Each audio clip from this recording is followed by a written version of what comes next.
सुप्रभात विद्यार्थियों, आप सबका स्नातकोत्तर उत्तरार्ध की कक्षा में पुनः स्वागत है। आज हम नैष्ठीय चैत्य की कथा वस्तु के मूल स्रोत और नैष्ठीय चैतम की कथा वस्तु के बारे में चर्चा करेंगे। सर्वप्रथम मैं आपको यह बताना चाहूँगी, नैष्ठीय चरितम पर मल्लीनाथ जी ने एक टीका लिखी है और उस टीका का नाम जीवातु टीका है।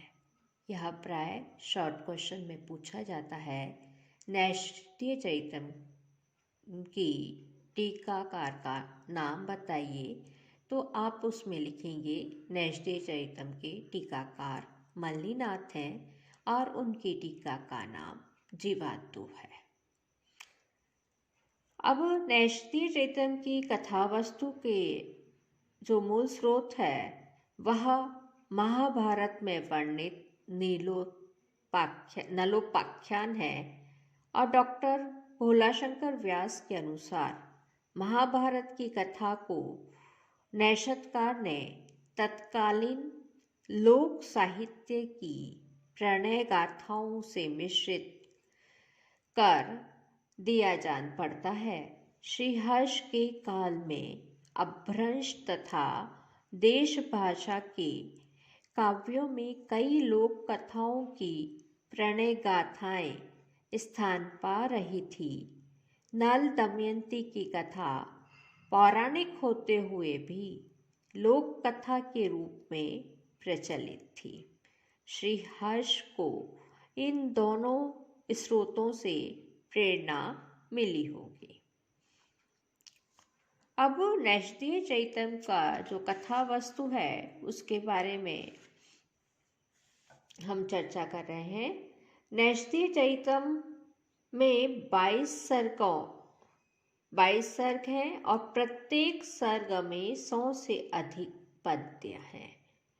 13वें और 19वें सर्ग को छोड़कर, जिसमें कि क्रमशः 55 और 66 पद्य हैं, बाकी सभी सर्ग बड़े हैं।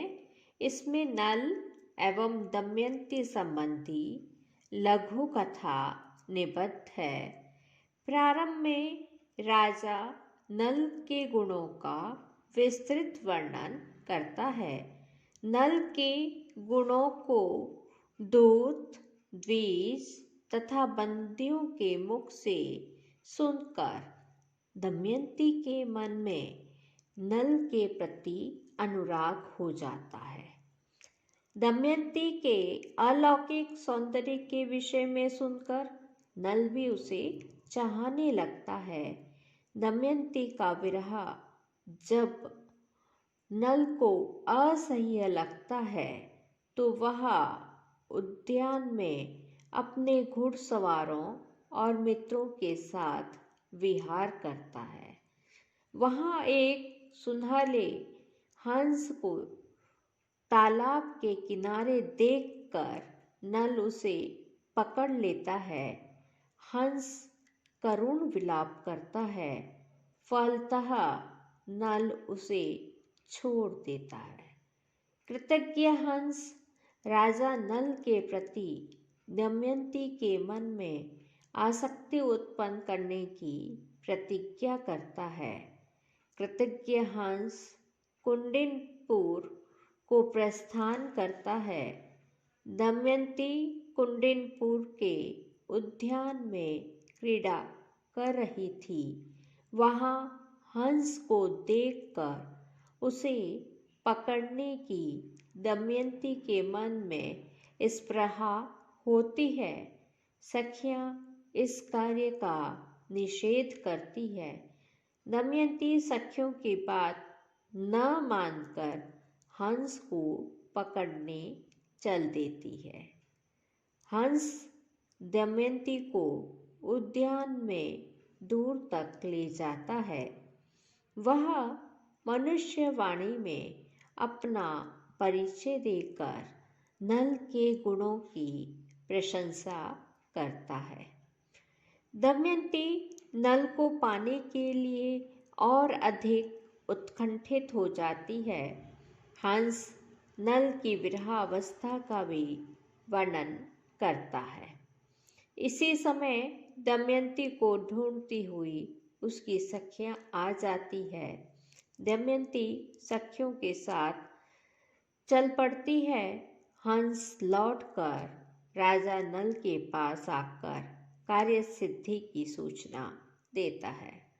दमयंती नल के वियोग में दुखी हो मूर्छित हो जाती है। उसकी करुण अवस्था सुनकर राजा भीम आते हैं और स्वयंवर की सूचना देकर दमयंती को आश्वस्त करते हैं। दमयंती के स्वयंवर का अनेक राजाओं को निमंत्रण दिया जाता है। इंद्र, वरुण, अग्नि और यम देवता दमयंती के स्वयंवर में आते हैं। मार्ग में रथारूढ़ नल के सौंदर्य को देखकर उन्हें दमयंती की प्राप्ति की आशा नहीं रहती। अतः वे किसी प्रकार समझाकर नल को दूत बनाकर दमयंती के समीप भेजते हैं। नल तिरस्करिणी विद्या के सहारे दमयंती के महल में पहुंचते हैं। वहां वे इंद्र, अग्नि, याम और वरुण की अवस्था का वर्णन कर वे इनमें से किसी एक का वरण करने हेतु दमयंती से प्रार्थना करते हैं। दमयंती अपने निश्चय से च्युत नहीं होती है। नल, इंद्र आदि देवताओं से दमयंती के दृढ़ निश्चय के विषय में कहते हैं। चारों देवता नल का ही रूप धारण कर स्वयंवर सभा में उपस्थित होते हैं। सरस्वती स्वयं उस सभा में आकर आगत राजाओं का परिचय देती है। नल की आकृति वाले 5 पुरुषों को देखकर दमयंती घबरा जाती है। अंत में दमयंती के नल प्रति अनन्य अनुराग को देखकर देवता प्रसन्न होकर अपना स्वरूप प्रकट करते हैं। दमयंती नल को पहचान लेती है। दोनों का विवाह होता है। देवगण स्वर्ग को जाते समय मार्ग में कलियुग को देखते हैं। कली नास्तिकवाद का प्रतिष्ठापन करता है। देवता उसका खंडन करते हैं। नल दमयंती का प्रथम समागम होता है। अनंतर राजा रानी की दैनिक चर्या का वर्णन है, जिसमें देव स्तुति, सूर्योदय और विलास में चाटुक्तियों के सरस चित्र हैं। यहीं काव्य की परिसमाप्ति हो जाती है।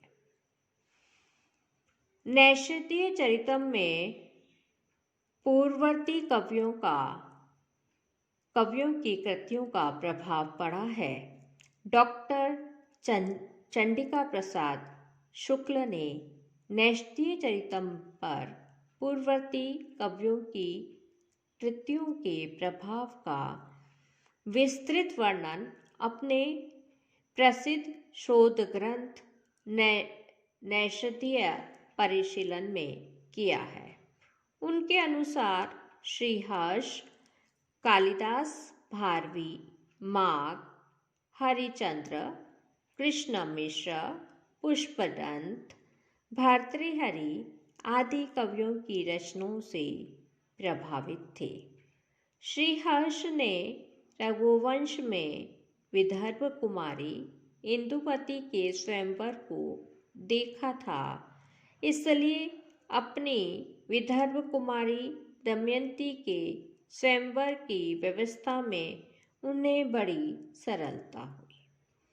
दमयंती के नक्षिक रूप वर्णन की प्रेरणा, जिसमें श्रीहर्ष ने एक पूरा सर्ग लगाया है, कुमार संभव के पार्वती रूप वर्णन जो कि प्रथम सर्ग से में वर्णित है, उससे मिली है।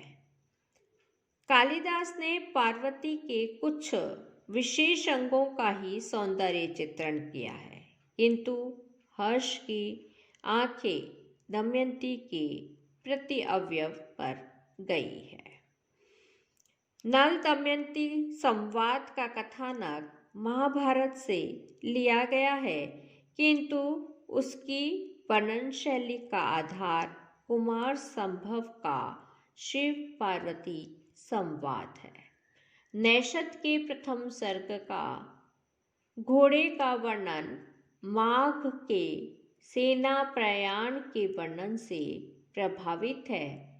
इसी प्रकार सूर्योदय और सूर्यास्त के नैषद के वर्णन का प्रेरणा स्तोत्र माघ काव्य है। नैषद के 21वें सर्ग का दशावतार वर्णन क्षेमेंद्र द्वारा 1066 ईस्वी में लिखे दशावतार चरितम से प्रभावित प्रतीत होता है। विल्हण के विक्रमांक देव चरितम में नायिका का नक्षिक वर्णन बहुत कुछ नैषद के 7वें सर्ग के दमयंती के चित्रण के समान है, और संभवतः इसने नैषद के चरित्र को प्रभावित किया है। और भी अनेक स्थानों पर अनेक भावों में वे काव्य परंपरा के ऋणी हैं। श्रीहर्ष धर्म शर्माभ्युदय काव्य से पूर्ण परिचित समझ पढ़ते हैं। नैषद में एक स्थान पर तो उन्होंने श्लेष के सहारे इसका नामोल्लेख भी कर दिया है। वरुण स्वयंवर के अंत में नल को वरदान देते हुए कहते हैं, आपके अंग का संयोग पाकर पुष्पों में मलानी न होगी, उनमें दिव्य सुगंध आ जाएगी। इसमें पुष्प के अतिरिक्त कोई ऐसी वस्तु नहीं दिखाई पड़ती जो धर्म तथा श्रेय दोनों का साधक हो।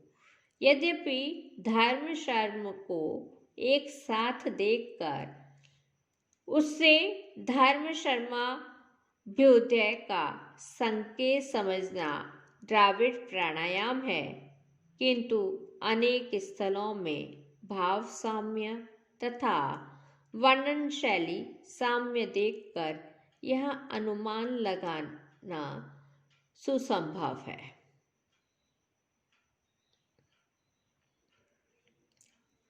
तो ये था नैषधीय चरितम पर पूर्ववर्ती कवियों की कृतियों का प्रभाव। आज हम यहीं पर समाप्त करते हैं। सर्वे भवन्तु सुखिनः, सर्वे सन्तु निरामया, सर्वे भद्राणि पश्यन्तु, मा कश्चित् दुःखभाग् भवेत्। ओम शांति शांति शांति। धन्यवाद।